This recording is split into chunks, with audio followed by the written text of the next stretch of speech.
حالات جیسے تم نے سوچ رکھے تھے ویسا نہ ہونے پر کوئی شکوہ نہ کرنا اور صبر کرنا۔ جب تمہیں تمہاری پسندیدہ چیز نہ ملے تب تمہارا ضد نہ کرنا، تمہارا شکوہ شکایت نہ کرنا۔ جب کبھی کوئی تکلیف پہنچے تب صبر کرنا اور تقدیر کو برا نہ کہنا، اسے کہتے ہیں اللہ کی رضا میں راضی رہنا۔ جب تم اللہ سے کچھ مانگتے ہو، کچھ چیزیں تمہیں فوراً دے دی جاتی ہیں اور کچھ فوراً نہیں دی جاتی، ایک لمبے انتظار کے بعد دی جاتی ہیں۔ لیکن کبھی بھی انتظار کرنے کو اللہ کا انکار مت سمجھنا اور کبھی بھی دعا کرنا مت چھوڑنا۔ جلد بازی تو تم کرتے ہو، انتظار کرنے کو اللہ کا انکار سمجھ لیتے ہو اور دعا کرنا چھوڑ دیتے ہو۔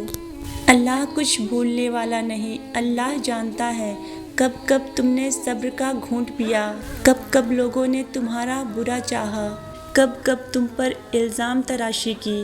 بس تم سب کچھ اللہ کے حوالے کر دو، اللہ بہترین انصاف کرنے والا ہے، کوئی اس سے بھاگ نہیں سکتا۔ اگر کوئی بھاگنے کی کوشش کرے تو کب تک بھاگ لے گا، آخر واپس لوٹ کر اللہ کے پاس ہی جانا ہے۔ لوگوں نے کہا جو تم مانگ رہے یہ ناممکن ہے اور تم نے مان لیا اور اللہ سے مانگنا چھوڑ دیا۔ کیا تم جانتے نہیں اللہ ہر چیز پر قادر ہے، دعاؤں کو سننے اور قبول کرنے والا ہے، بڑی طاقت اور قوت والا ہے۔ جس درد جس تکلیف کو تم لوگوں سے چھپاتے ہو، جب اس درد سے نڈھال تم اس درد کا اظہار اللہ سے کرتے ہو تو وہ تمہیں سنبھال لیتا ہے۔ جب تم اپنے زخمی وجود کو اللہ کے در لے جاتے ہو تو وہ تمہارے ہر گھاؤ کو بھر دیتا ہے، اور جس داستان کو کسی کو نہیں سناتے اس داستان کو جب تم اللہ کو سناتے ہو تو سکون پاتے ہو۔ بات تو بس یقین کی ہے، تم اللہ پر یقین کرتے جاؤ، تمہیں کبھی نا امید نہیں کرے گا۔ اللہ نے تمہاری تکلیف کو راحت میں بدلنے اور تمہاری مشکلات کو آسان کرنے کے انتظامات کر رہے ہیں۔ کیوں سوچتے ہو کہ کوئی تمہیں سنتا نہیں، بلکہ ایک اللہ ہی تب بھی تمہیں سنتا ہے جب کوئی تمہاری سنتا نہیں۔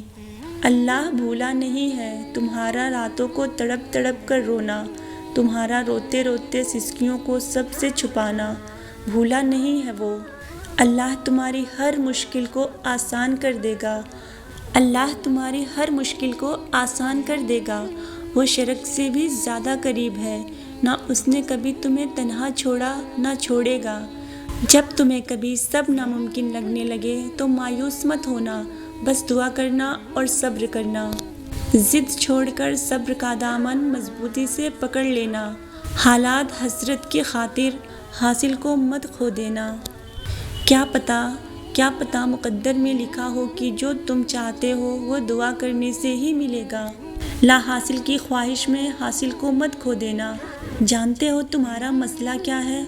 لا حاصل کی چاہ میں تم حاصل کو بھی گنوا دیتے ہو، تم ضد کرتے ہو اور اسی کے پیچھے بھاگتے چلے جاتے ہو جس کو اللہ تم سے دور کر دیتا ہے۔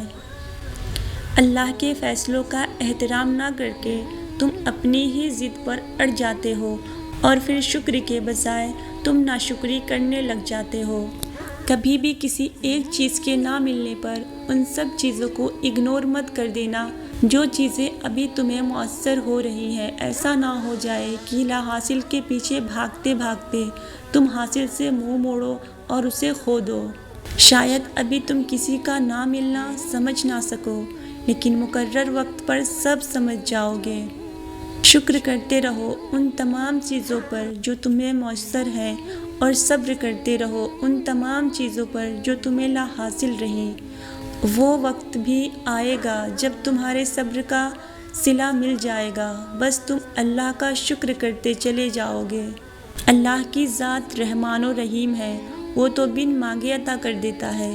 پھر کیوں سوچتے ہو وہ تمہاری پکار پر تمہیں عطا نہیں کرے گا؟ اس کو تمہاری پکار پسند آ گئی ہے، وہ تو تمہیں بار بار سننا چاہتا ہے۔ تم تو خوش قسمت ہو کہ اس نے دنیا کے اربوں کی آبادی میں تمہاری پکار پسند کر لی، اس سے تمہارا پکارنا بھا گیا۔ وہ تو چاہتا ہے تم اسے پکارتے رہو، حال دل سناتے رہو، بس تم اسے پکارنا مت چھوڑنا، پکارتے رہنا، دعا کرتے رہنا۔ عنقریب تمہاری دعائیں قبول ہو گئیں، تمہارے گمان میں بھی نہ ہوگا، کچھ ایسا معجزہ کر دکھائے گا اور عنقریب تم خوش ہو جاؤ گے۔ جانتے ہو اللہ تم سے تب ہی راضی ہوتا ہے جب تم سب کچھ ناممکن لگنے پر بھی اسے یقین کے ساتھ دعا کرتے رہتے ہو کہ میرا اللہ میری مدد کرے گا۔ وہی تو ہے جس کے لیے کچھ ناممکن نہیں ہے۔ چاہے دنیا تمہیں لاکھ گنہگار کہے، لیکن جانتے ہو اللہ تم سے تب ہی راضی ہوتا ہے جب تم اپنا گناہ قبول کر کے سچی توبہ کرتے ہو، معافی مانگتے ہو اور وہ تمہاری توبہ قبول کر لیتا ہے۔